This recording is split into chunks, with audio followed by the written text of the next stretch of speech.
What kind of abilities do you think human beings are capable of?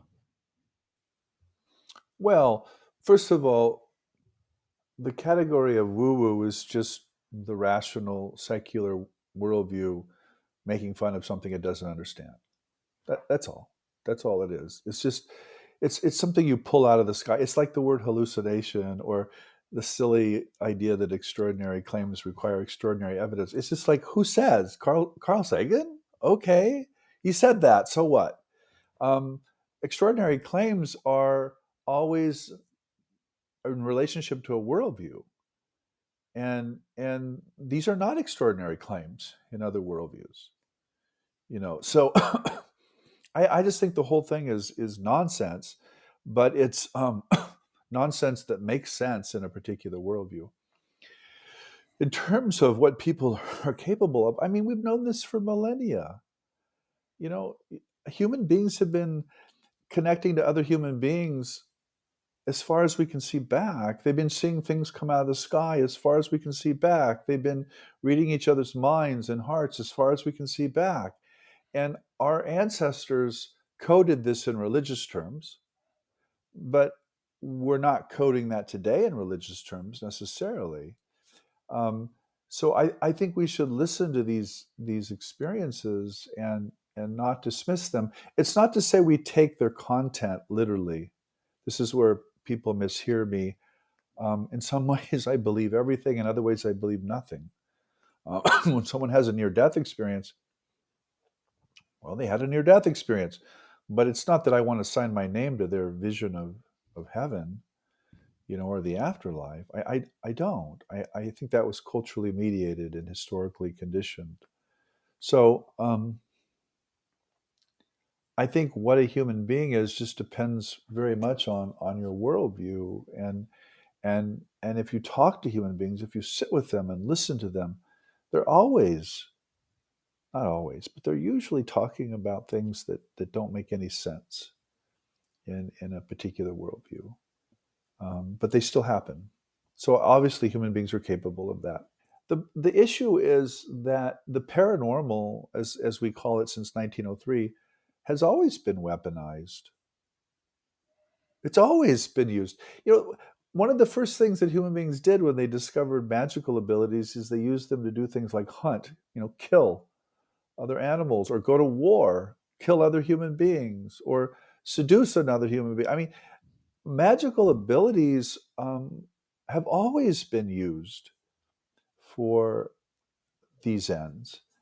And so, one of the talks I gave years ago, I was talking to a bunch of parapsychologists, and my talk was entitled "Why Are You So Scary?" And I, my point was, well, because people are afraid of psi, and they're afraid for a really good reason. Because if you can use psi or these astonishing abilities for good ends, you can also use them for negative ends.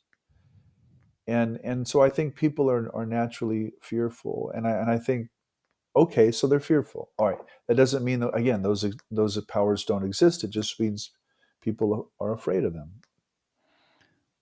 Do you think those powers are the reason why um, religions, secret societies, institutions throughout time were taking part in rituals, psychedelics, and those kind of things? Or why do you think they would pursue those activities?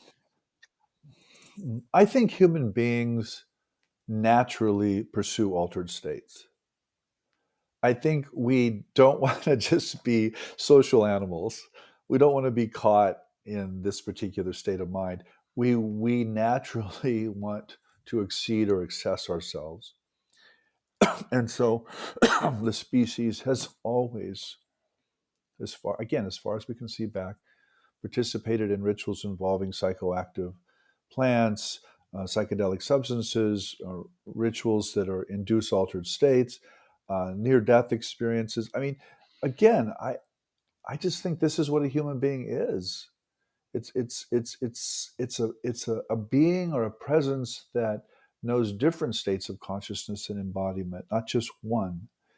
And again, I think the history of religion and folklore in particular are memories of this. But that again doesn't mean we should believe backwards to them or try to replicate them, because those were the altered states of our ancestors. So what do the altered states of present human beings look like, and how do we understand them? I think that's really the goal.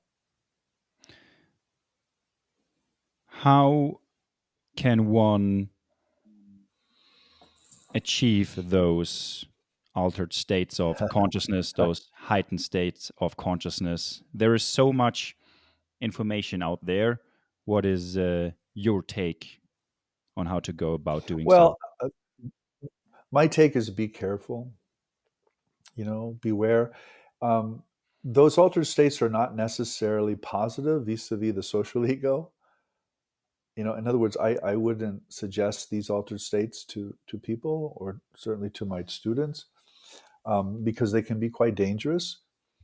Um, I also think that radical altered states are often take place in the context of trauma and suffering. A near-death experience is by definition extremely traumatic. I mean, you almost freaking died. That's why you had a near-death experience. So you don't get the near-death experience without the near-death, without the car accident or the heart attack or the surgery. So, and this is why I am so skeptical of the skeptical community. When it says really silly things like, well, you can't reproduce these in a laboratory. Well, of course you can't. There's no trauma. There's no car accident. You're going to encounter these states in real life and in traumatic situations. And I think, like a psychedelic compound, by the way, you're essentially traumatizing your brain. Is what you're doing. And so I also think our ancestors suffered a lot more than we do. We have the ability to suppress pain and suffering with anesthesia and drugs now that our ancestors did not have.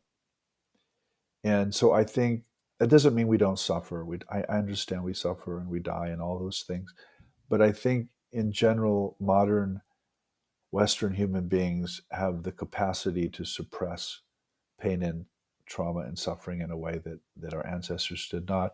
And as a result, I think we're more shut off to these altered states and to these other worlds. Yeah. And I don't know if that's good or bad. I'm not suggesting that's bad. I'm maybe it's good. Maybe the social ego is, and maybe human reason and the state of consciousness I'm in right now, maybe that's a good thing. Maybe we needed to suppress those things to get to this. I'm not suggesting otherwise, but I do think that the modern self is much more buffered, much duller, as it were, than the pre-modern self.